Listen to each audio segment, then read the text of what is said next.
Thanks a lot here from Innsbruck, Pax Europiana here on the beautiful mountain chains, on this amazing bridge.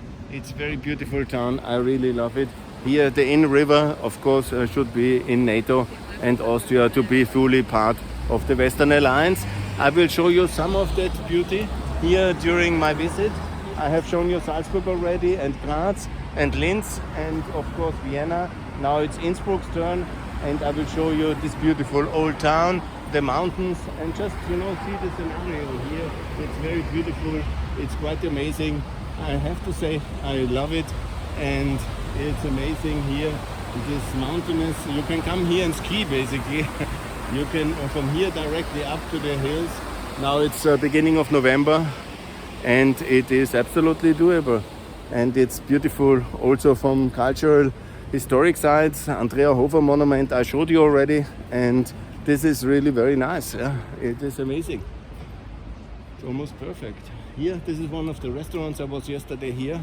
I recommend very much. And this is, of course, the Golden Roof. And this is the main site here. And what a beauty it is. And here I walk in the old town back towards the place where I have my event at 11:30. And I wanted to show you here the eagle of the Habsburg Empire, the Tyrolean eagle, and this is very beautiful. I really like it, and it is amazing. I have called here now on many occasions for Tirol to join Nato.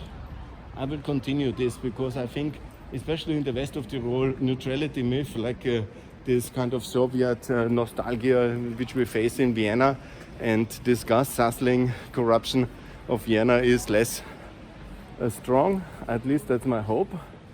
And here in Tirol, and I will also visit Vorarlberg, I think also in Salzburg there's much more readiness to shake the fundament of immoral neutrality and join the West. Here, this is of course, by the way, the Habsburg were never neutral to my best knowledge, and Kaiser Maximilian would not know what exactly the idea of neutrality is. Yeah. This is this famous old town. This is the Golden Roof, which was what the city of Innsbruck gave to the Habsburg family, to Maximilian in the time of his wedding. And it's the main site here of this town, next of course to the river and to this beautiful old town. And just take a last look. I will head now to the train station and show you that beauty in the coming minutes, and walk you to the monument of the fallen heroes. And here of course the dome of Innsbruck. There's big competition. What is the nicest town in Austria? Honestly, Vienna, Salzburg, Innsbruck, Graz, also Linz. Yeah? But of course, it was most destroyed in World War II because of our evil deeds, and well deserved so. It's now well renovated, but the other cities were not as destroyed as Linz was because of this highly symbolic level. Innsbruck doesn't think the center was not bombed at all. See the beauty of it. Again, here I'm walking you then to the main marketplace, and then there's then the triumphal arch. Also Innsbruck has a triumphal arch like Skopje, and like many, I'm getting some messages from time to time. I'm distracted because I get also messages on my telephones and some email. Excuse me for that. There is also maybe more professional travel bloggers than me. I'm ultimately an economist and political activist for NATO, EU and Euro enlargement. That's my mission. And in between, I criticize all who are against. That's very good, by the way, that Ukraine flag here at the main city hall. That's a sign that in Innsbruck there is compassion, there is trust, there is belief in European unity, and there is support for Ukraine. Also, many Ukrainians certainly have come to safety here in Innsbruck, that beautiful place. And I'm confident more will come in the winter, because here they can be in security. because up there is NATO Germany and over there is NATO Italy.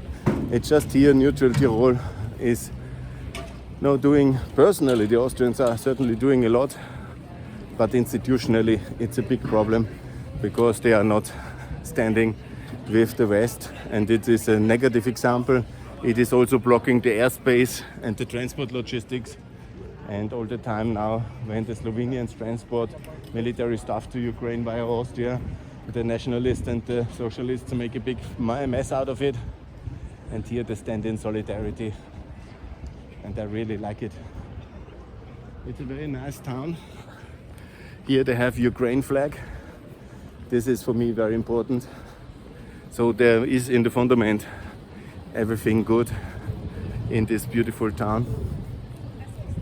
And I show you here the Ukraine flag. Then we also have this beautiful tour of the center. In the morning I had the opportunity to show you the Andreas Hofer monument. That was very good. So I personally try to give you a decent impression of that city in this just one morning I'm here. But most important for me here, the solidarity with Ukraine. That's the city council. You know, Mr. Schallenberg, the great neutralist, is of course against raising Ukrainian flag at public buildings. He is the shame of Austrian neutralists, the neutralist shame, whatever, he's a shame. I don't know what is all his foreign policy has failed now. He was soft on Iran, soft on Russia. It's completely failed, and he is still the determining person, at least the figurehead. Ultimately, it's Wolfgang Schüssel's foreign policy, still to this day, just implemented by first Sebastian Kurz and then by Mr. Schallenberg. They do it maybe technically well, but on all big issues, he has completely failed. Austria and Europe has always undermined European solidarity, has only committed to a minimum of sanctions, has only supported EU candidate status for Ukraine and Moldova in the last minute. He was opposing it all the time in between. He has been soft on brutal Iran. It's for me a mystery how such a man with such a failed policy record can be still in power as a foreign minister. It's completely ridiculous. Yes, here of course you see then the other part of the mountains. I wanted to walk, because you see on the back of it, you see here the mountains, and this is quite unique in this country, in the city. You see the mountains here, and turn around, you see the mountains on the Italian side, and here of course Italian-backed security and NATO, and here German-backed NATO security. And just because of this small piece of land here in between Tirol, that's basically between Germany and Austria, it was the prime reason why Clemenceau was insisting so much that in Paris that this German Austria, it was called back then, was not allowed to join Germany. And of course 6 million people at that time not to be united in Germany with the resources. That was one of the reasons, but Tirol again, to have a division between Italy and between Germany. That was the strategy of the French, and then came the strategy of Stalin to repeat that again by imposing neutrality basically from the north, Sweden, to Germany. The big thing was for him of course to neutralize Germany and then to have Austria neutralized and to have a neutral bloc with Yugoslavia in a sense. It was not neutral very much, but it was somehow their own confused policy in between the third world, basically Tito's bloc-free, non-aligned movement. And so the idea was to have a neutral belt which potentially can be overtaken.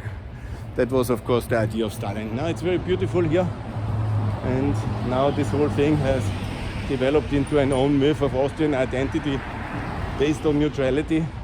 But if our identity is really based on neutrality, then what kind of identity is it? It's completely failed, and we have to build a new European Austria narrative that is absolutely decisive in the coming years as an open European, decent federal state where power is devolved.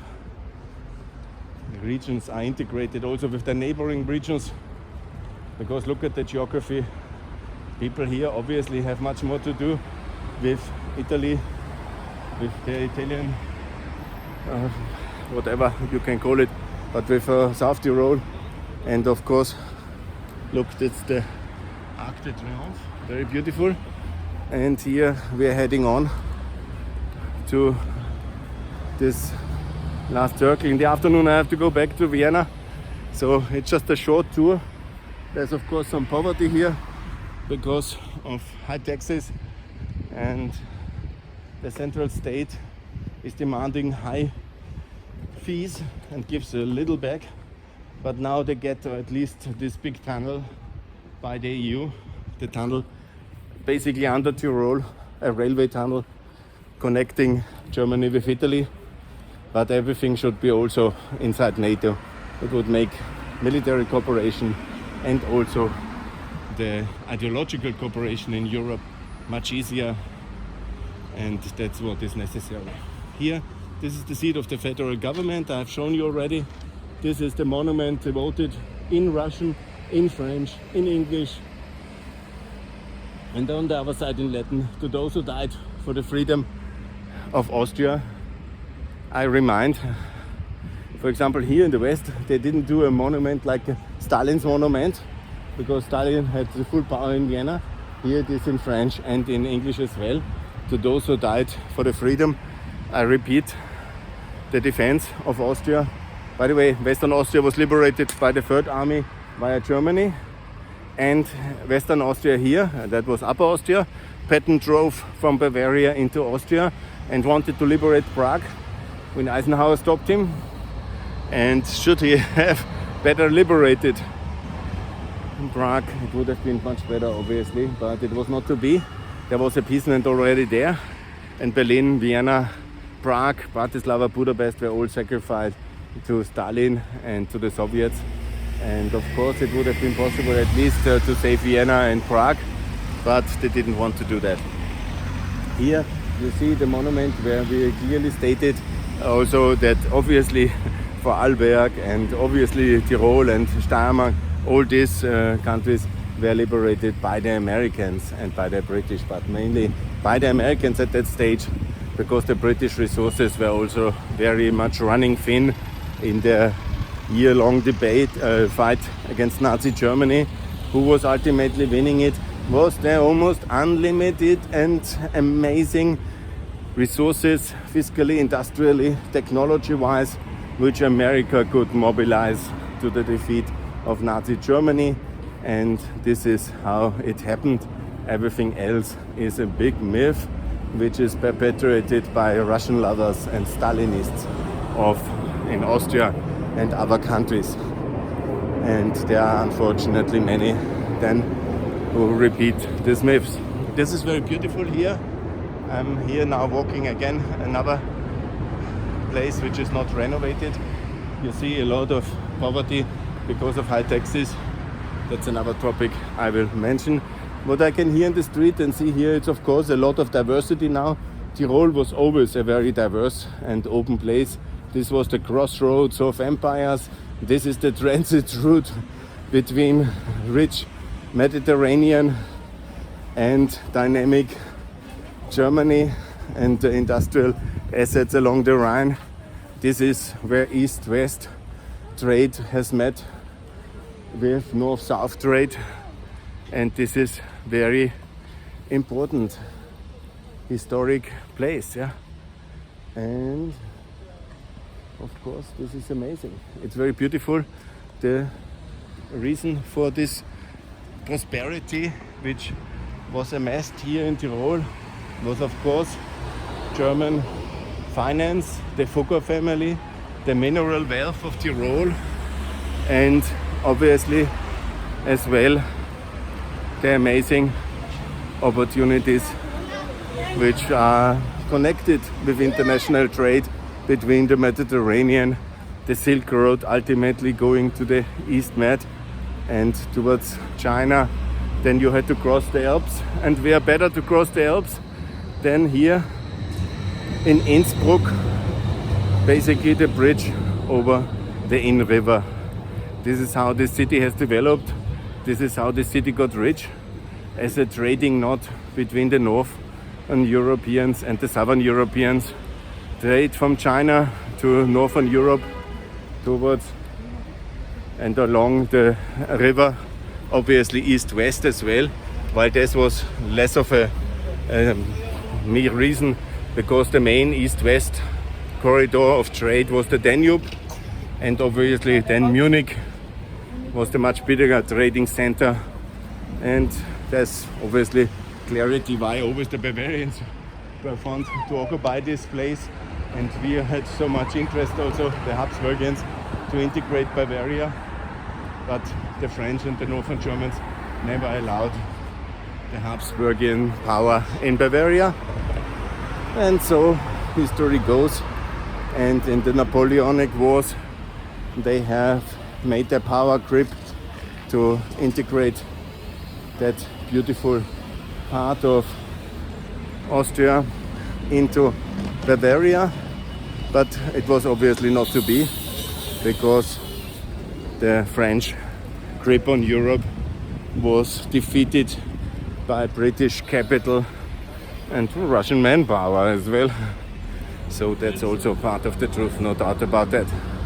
So I'm here at the main train station. I will go back to Vienna later in the afternoon after my small media stunt here.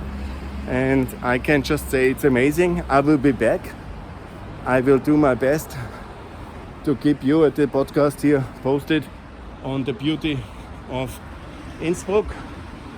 And I will also try, if this old man has the power and resources and networking, to reach Vorarlberg and Southern Tirol, which is so beautiful.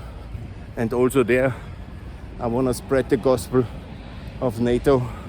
And by the way, Southern Tirol is already in Nato. So the unity is very clear, and it will be. Yes, very good. And I'm very happy to be invited here and to come here. And it's very good. So, thanks a lot. I will just give you a last overview and then say goodbye. And please support Austrian NATO accession. Thanks a lot, all the best, bye.